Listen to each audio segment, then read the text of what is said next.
शांति। आज से हम रोज़ कुछ ना कुछ बाबा की बातें, जो बाबा दुनिया के हिसाब से भी हमें समझाते हैं, तो उन बातों को लेके और बाबा की मुरली के जो ज्ञान बाबा ने हमारे लिए जो भंडार दिया, जो मक्खन दिया है, तो उन दोनों को समझेंगे। क्योंकि बहुत सारी बातें हैं जो बाबा के ज्ञान में भी हम कई बातें रह जाती हैं जिनको हम बहुत अच्छी तरह नहीं समझ पाते, और कुछ दुनियावी बातें जो बाबा उदाहरण देते हैं तो उन बातों को हम समझ नहीं पाते। जैसे आज बाबा ने आज की मुरली में बोला, बाबा ने कहा कि बच्चे आप दिन में 8 घड़ी होती है, 8 घड़ी में से 1 घड़ी आधी घड़ी मेरे को याद करो। तो कुछ बच्चे तो इन बातों को समझ लेते हैं, लेकिन कुछ बच्चे सोचते हैं घड़ी माना बस कुछ सेकंड। नहीं, ऐसे नहीं है।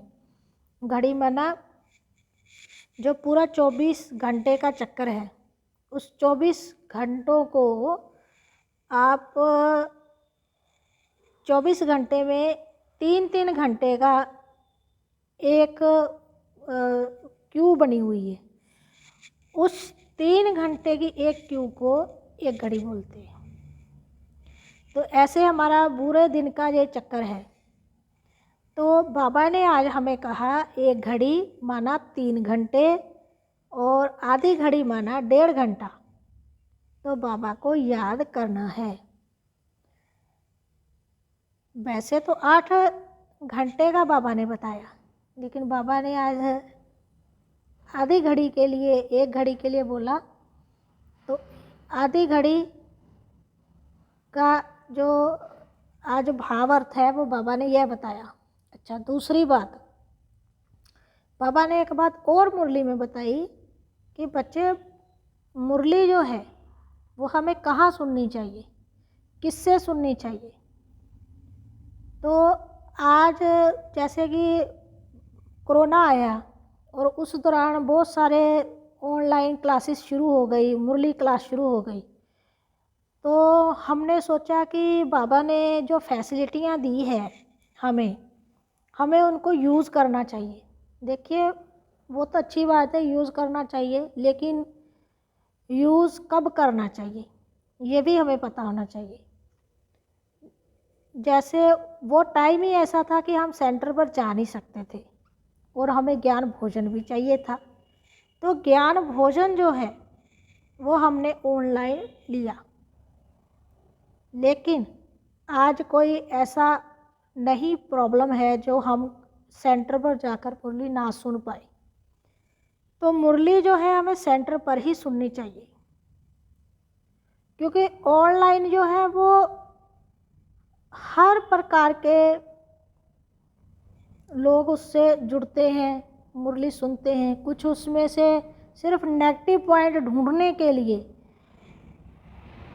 क्योंकि हर कोई भगवान का प्रेमी नहीं होता, कुछ भगवान के विरोधी भी होते हैं। आप इन बातों को समझिए।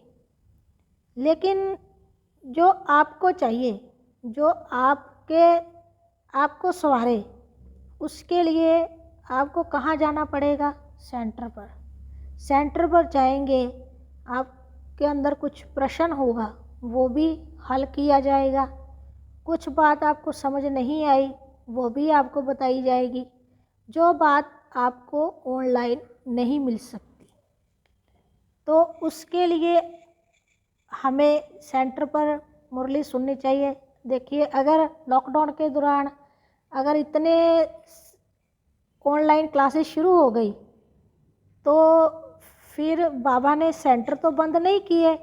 ऐसे तो नहीं कहा कि ऑनलाइन क्लास कर लो और सेंटर पर जाने की ज़रूरत नहीं है। जब जो पहले भी हम मुरलियाँ सुन रहे हैं, उन भी किसी मुरली में ये बाबा ने नहीं कहा।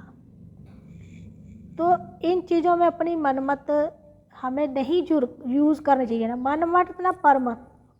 ओनली हम ब्राह्मणों के लिए श्रीमत। तो श्रीमत यही कहती है कि हमको ज्ञान भोजन जो है वो ब्राह्मणों के द्वारा, ब्राह्मणों के संगठन में बैठकर ही ग्रहण करना चाहिए। आज के लिए इतना ही। ओम शांति।